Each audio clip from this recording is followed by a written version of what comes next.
Hey, this is Scott Bell for Scott's Wrestling Blog, and I'm with my partner in crime. I'm Maybell. And we're here to talk about MCW's 5th Ballroom Brawl, which took place last night, Saturday the 17th of May. Exactly. Great night. MCW really brought it. They put on an excellent show, basically from the opening match until the end of the night. Pyros, all sorts of things. Crowd was probably one of the hottest crowds that I've heard at a wrestling event in probably at least 5 years. Would have been probably in excess of 400 people. It was standing room only. Yeah, well done MCW. It was a fantastic night. Yeah, definitely a lot of fun there. Yeah, it was, and yeah, it was good to see some people and some familiar faces and catch up with some new ones. Anyway, getting to the first match, it was a ladder match, and it was basically the third match in a series of the best of three between JXT and Josh Shooter for a contract with MCW. JXT came out, Josh Shooter came out, they both went for the crowd's approval. JXT was definitely the crowd favourite. Josh Shooter just didn't have it on his side. The match started off well. JXT got into Shooter early before Shooter came back. Shooter then, JXT tossed a ladder into the ring. They fought some more. Josh Shooter knocked JXT out of the ring. He then went for the very, very slow steps of the ladder, making his way up, which allowed JXT to get back to his feet, go to the top rope and do a flying kick to knock Josh Shooter off the ladder. It was then sort of back and forth. They threw each other against ladders. I think 2 ladders got destroyed. Pretty much. Yeah, there were backflips and somersaults onto ladders and head drops and everything else. And the 2 young guys fought out a good match. And in the end, JXT got up the ladder and got away with the win. Which is a shame for poor Josh Shooter, because I just don't know what he's going to do now. Yeah. Also, you owe me for a percentage of a T-shirt that you sold, because a lady was going to buy a JXT T-shirt, and I talked her into buying a Josh Shooter T-shirt. So, which she was going to get the Josh Shooter T-shirt anyway, I reckon. So yeah, 5%, 10%, no problems. Next we had what was supposed to be an Air Force 3 match, I believe it was called, which was supposed to be between Muteki, Lucky Hendricks, and BJ Hudson. Now, before the match actually had time to begin, we had Mike Burr come out and basically say that he should have a part in this match, and he added himself, and the match then became a fatal 4-way. As Mike Burr does, yes. Yes.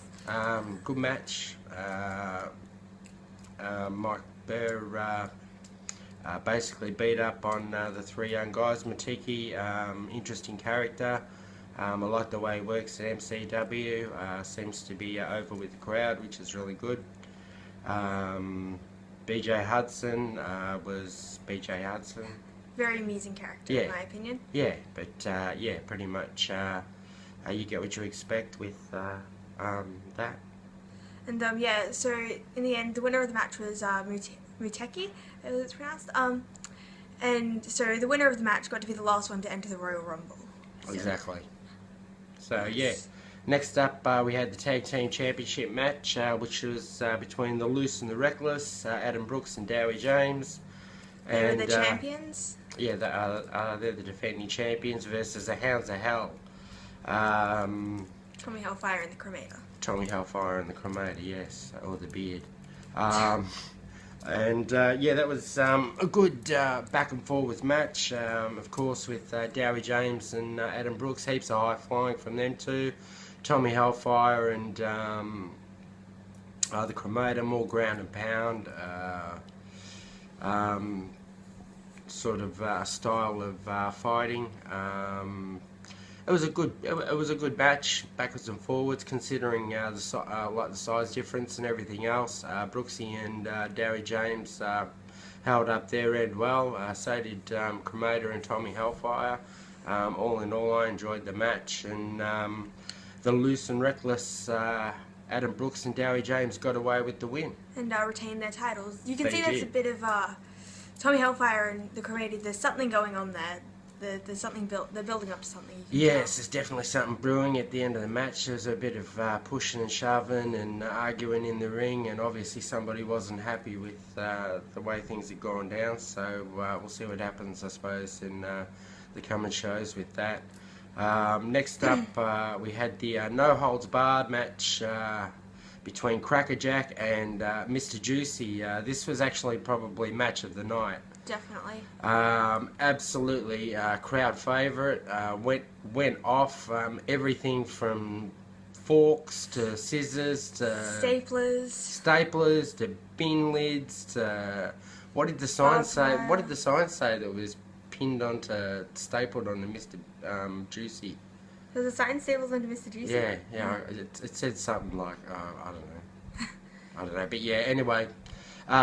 Funny sort of at times, very, very gory, absolutely. Lots of bloodshed. Yeah, which you'd expect from Crackerjack. Yeah, which you'd expect from Crackerjack. We had two ladies sitting beside us who'd actually attended the show from Traralgon.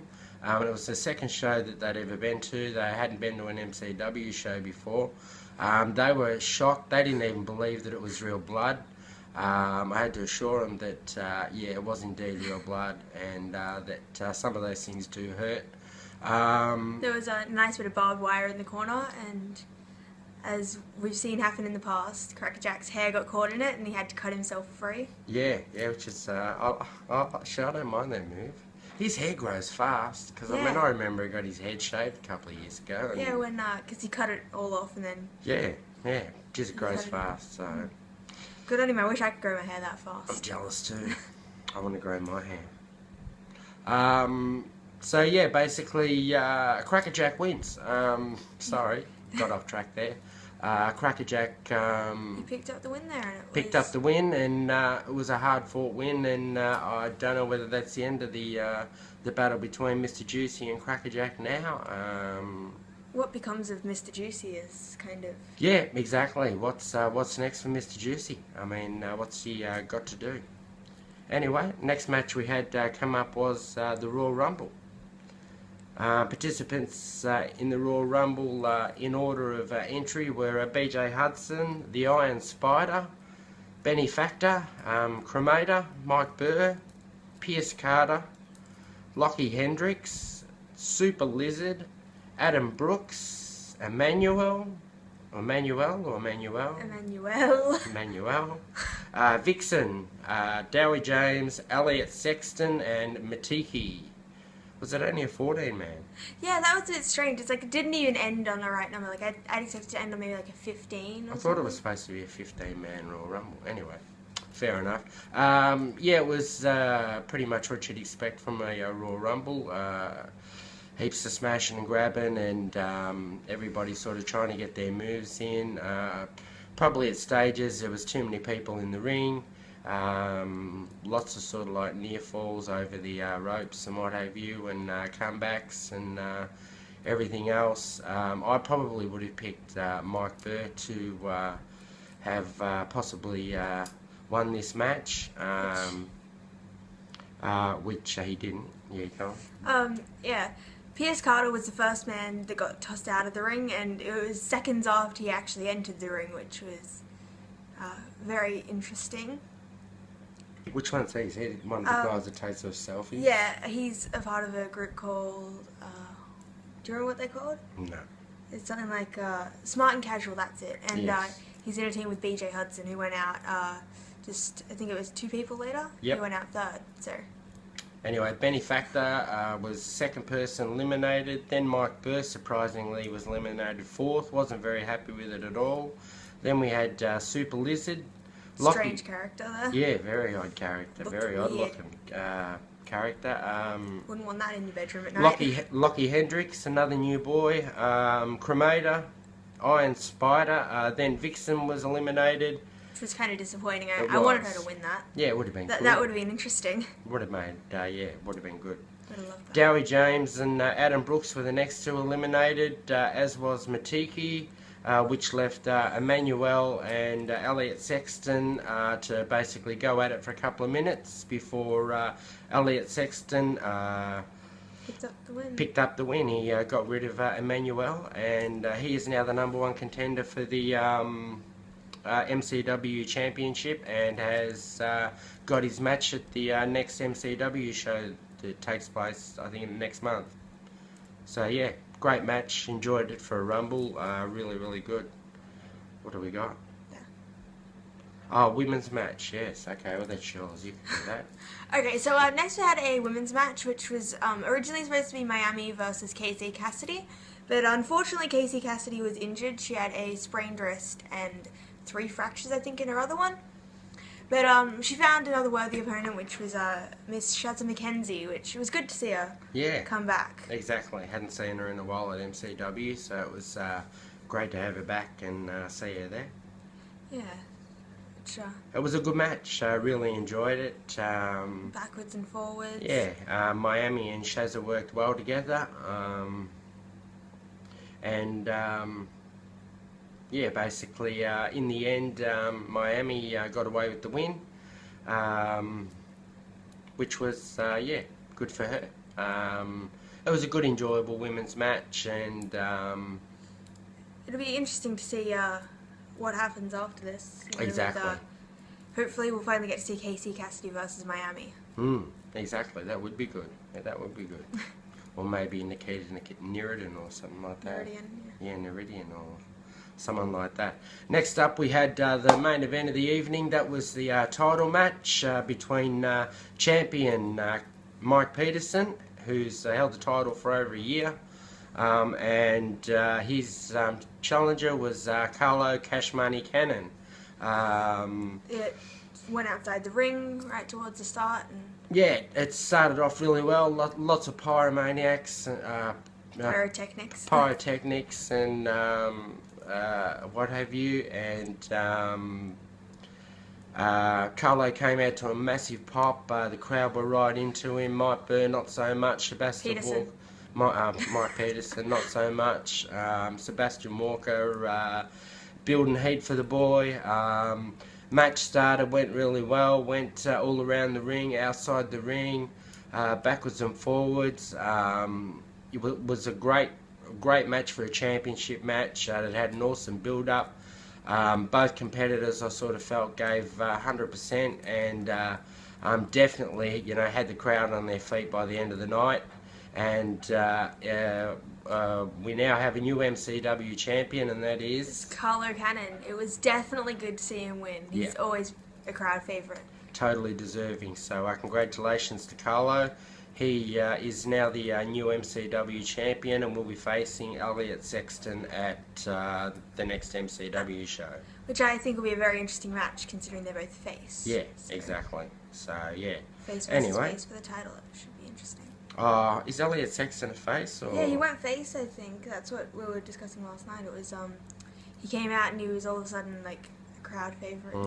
Well, that'll be interesting. Going a bit face. I don't know. I just actually got told something about the true story of Elliot Sexton. It's a DVD that's come out. Sounds interesting. Yeah, someone just gave me a quick review on it and said that it's actually quite good, so might have to check it out and review that one too. Yeah, have a bit of a laugh, I think. So yeah, that was basically the end of the night. As I said, fantastic night. 400 people.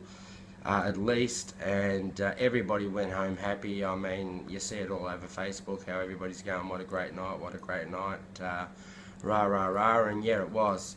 Coming up in the next couple of weeks, next week you have OCW at the Ashwood Secondary College on Friday night, the 23rd of May. Tickets are available through, who is it, OzTix. And also you can call 0432 798 904.